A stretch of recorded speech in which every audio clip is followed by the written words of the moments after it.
साडेबाराच्या सुमारास पुण्यातनं एक बातमी समोर आली ती म्हणजे शनिवार वाड्यातील एक व्हिडिओ भाजप खासदार मेधा कुलकर्णींनी ट्विट केला आणि शनिवार वाड्यामध्ये नमाज पठण केलं जात असल्याचा दावा कुलकर्णींनी करत ऐतिहासिक हे वारसा स्थळ आहे की गैर हिंदू प्रार्थना स्थळ आहे असा देखील सवाल उपस्थित केला। हा व्हिडिओ समोर आल्यानंतर पुण्यात हिंदुत्ववादी संघटना आक्रमक झाल्या। मेधा कुलकर्णी आणि पतित पावन संघटनेनं शनिवार वाड्याजवळ गोमूत्र शिंपडलं आणि शिववंदना म्हटली। या परिसरात आंदोलन करत मजार हटवण्याची देखील मागणी हिंदुत्ववादी संघटनांनी केली। त्यानंतर परिसरातील मजारीजवळ आंदोलकांनी भगवा फडकवत आंदोलन स्थगित केलं।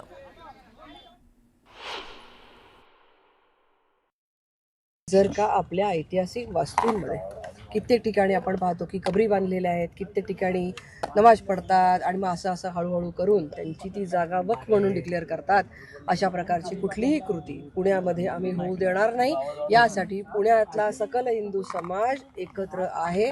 सर्व धर्मसंस्था आणि सर्व जागरूक हिंदू बांधव भगिनी एकत्र आहेत आणि त्यामुळे आम्ही आज या ठिकाणी आलेलो आहोत।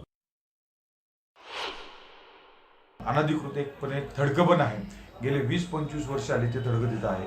10 ते 12 वर्ष आले पतित पावनच्या मार्फत सकल हिंदू समाजाच्या मार्फत आम्ही त्याचा पाठपुरावा करतोय।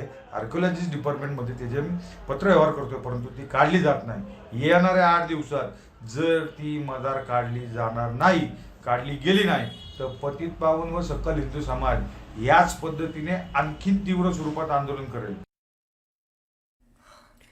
तर राष्ट्रवादीच्या नेत्या रुपाली पाटील यांनी मेधा कुलकर्णींवरती टीका करत गुन्हा दाखल करण्याची मागणी केली।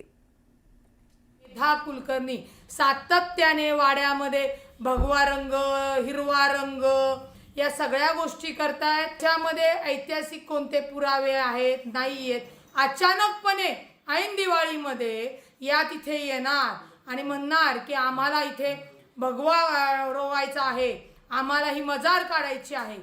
तर या खासदार बाईंच्या या कृत्याला तातडीने आळा घालणं गरजेचं आहे। हिंदू मुस्लिम मध्ये तेढ निर्माण करणाऱ्या, सामाजिक परिस्थिती खराब करणाऱ्या या मेधा कुलकर्णी ताईंवर तातडीने गुन्हे दाखल झाले पाहिजेत।